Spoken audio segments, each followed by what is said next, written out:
Karibu sana katika channel yangu ya YouTube. Leo tupo katika CMD na nitakwenda kuzungumzia command mojawapo ya zile command muhimu sana kuweza kuzifahamu. Command yenyewe inakwenda kwa jina la dir, ndio ambayo tutaizungumzia katika video hii. So dir ni command ambayo inatumika kuweza kulist files na directories katika hiyo directory ambayo utakuwepo. Tukiongelea directories katika CMD tunaongelea folders. Katika command prompt hatuiti folders, tunaita directories. Kwa hiyo ukinisikia naita directory, ujue inamaanisha folder. Sasa hapa tayari tupo katika CMD na tumo ndani ya folder la Mohamed Hafidh, ambayo ndio directory yetu ambayo tupo kwa sasa. Je, humu ndani ya folder la Mohamed Hafidh kama kuna vitu, kuna files na folder ambazo zipo unahitaji kuziona, utazipata vipi na utaziona vipi katika CMD yako? Utaweza kuziona kwa kutumia command hii ya dir. Kuweza kufanya hivyo utaandika command yako dir, then uta-click enter katika keyboard yako na utaletewa files na folder zote zikiwa zimekuwa listing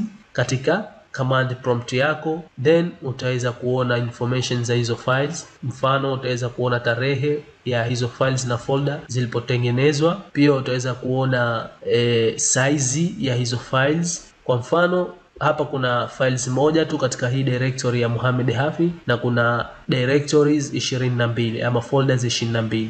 So maybe unahitaji kuona katika desktop yako files ambazo zipo na folder ambazo zipo. Kuweza kufanya hivyo utakuja kuingia katika desktop yako ama katika hiyo directory yako ya desktop. Kuweza kuingia katika directory ya desktop ni kuandika cd, then ikafuata ile path ambayo desktop ipo. Na ukiangalia hapa tayari tupo katika folder la Mohamed Hafidh ambalo limekusanya folder la desktop. Kwa hiyo sisi just ni kuandika tu cd desktop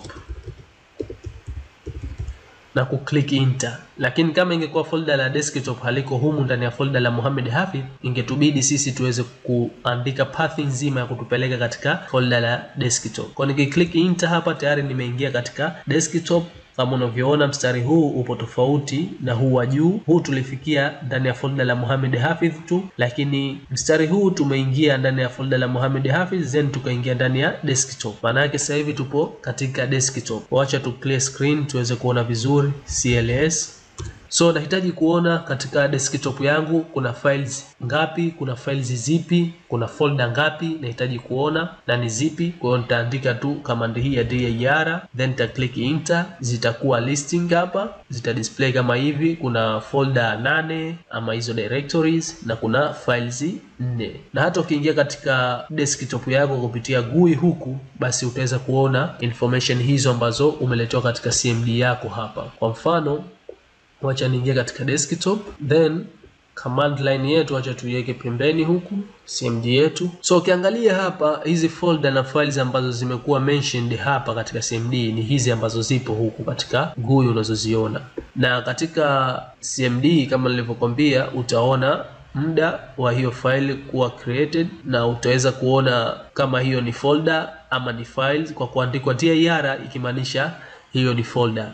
Kama hakujaandikwa dir basi hiyo ni file. So hakikisha unazingatia vitu hivyo, na pia unawekewa size ya hizo files zako ambazo zipo katika hiyo directory yako. Pia unawekewa idadi, kuna files ngapi, kuna directory ngapi katika hiyo directory ambayo upo. Hivyo ndivyo ambavyo unaweza kutumia dir kukusaidia kuweza kupata information ya folder fulani. Kuna files ngapi, kuna folder ngapi, kuna file gani na gani, folder gani na gani. Kwa hiyo unaweza kutumia CMD kama nilivyotangulia kusema. CMD ni powerful tools ambayo itakusaidia kufanya mambo mbalimbali na kukurahisishia wewe katika ufanyaji wako wa kazi. Imagine kwa kupitia command hii tu dir tumeweza kuona information nyingi hapa. Tumeweza kuhesabu idadi zote za files zinazopatikana. Kwa sometimes una desktop yako imejaa files na folder. Kwa kupitia CMD unaweza kutambua files ngapi zipo, folder ngapi zipo, na ukaweza kuona size ambayo imechukua. Kwa ni rahisi sana kuweza kuona muda ambao file hiyo imetengenezwa. Ni rahisi sana na kurahisishia wewe. Si hivyo tu,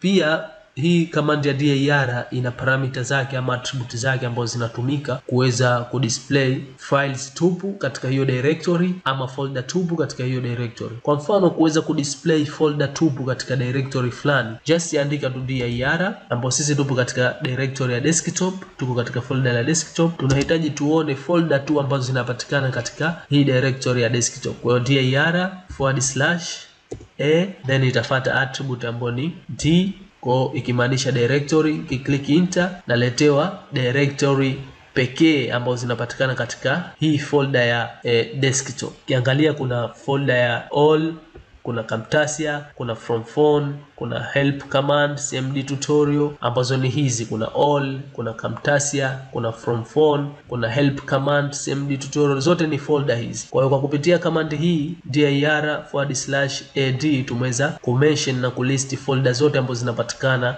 ndani ya directory ya desktop. Na files hapa inasoma ni 0 kwa sababu hatujahitaji kuweza kupata files ambazo zinapatikana katika desktop. Tumespecify iweze kuleta folder tu ambazo zinapatikana humu. So pia una uwezo wa kuona zile files ambazo zipo hidden, zimefichwa. Sometimes kuna file ambazo zinakuwa zinafanya kazi katika setting huko, zinakuwa zinafichwa kwa sababu sio za wewe kuweza kuzitumia. Una uwezo wa kuziona kupitia dir hii, ukaandika dir ukaweka /a ukaweka h.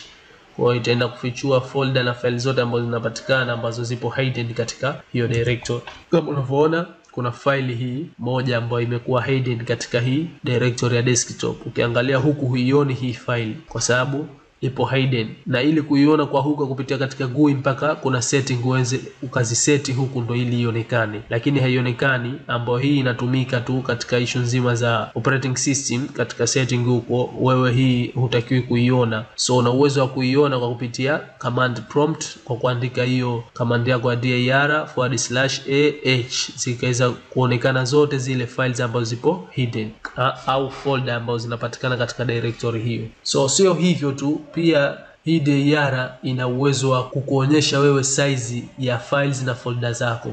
Kwa mfano ukiandika dir/ ukaandika s, ukiklik enter, hapa itaweza kukuletea files na folder zako zote ambazo zinapatikana katika directory zikija na size zake. Ukiangalia hapa sasa hivi zimekuwa kuna information nyingi sana kwa sababu kila folder imeingia ndani ikaweza kumention kilichomo ndani ya hiyo folder kwa kupitia hii command ya dir/s. Inakuonesha kilichomo ndani ya hiyo folder na size ya hicho kitu ambacho kimo ndani ya hiyo folder. Kwa hiyo kama unavyoona all information zimekuwa displayed hapa. Tumekuwa na information nyingi sasa hivi kwa kuandika command ile tu dir/s inakwenda kukupa size ya folder na files ambazo upo nazo katika desktop. Na ukiangalia imeingia ndani ya hizi folder ambazo zipo hapa, ikaja kuangalia katika all kuna files ambazo zina size hii na hii. Katika Camtasia kuna folder na files ambazo ina size hii na hii, zote zinakuwa mention na zinakuonyesha hapa. Kwa nadhani umeweza kuexperience hii command ya dir na /s. Nadhani ukifanya mazoezi huko utaona effect yake haswa, kama bado hapa hujeza kupata hii concept yake. So ukiachilia hivyo pia una uwezo wa kulisti files kwa kupitia extension yake. Kwa mfano ukaandika dir ukaacha space ukaandika nyota dot, pengine unahitaji files zote ambazo zipo katika extension ya doc.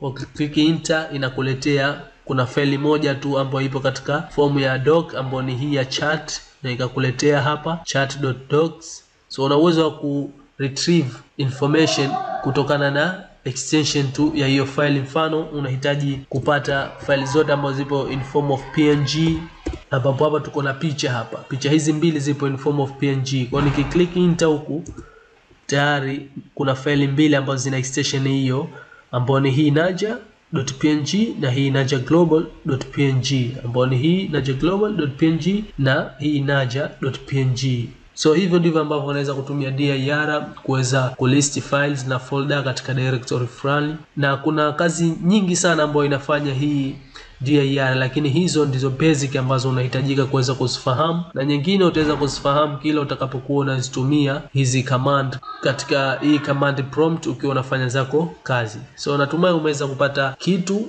Asante sana, endelea kufuatilia channel yangu, usikose video inayofuata, share na wengine wapate kujifunza. Tukutane katika video inayofuata.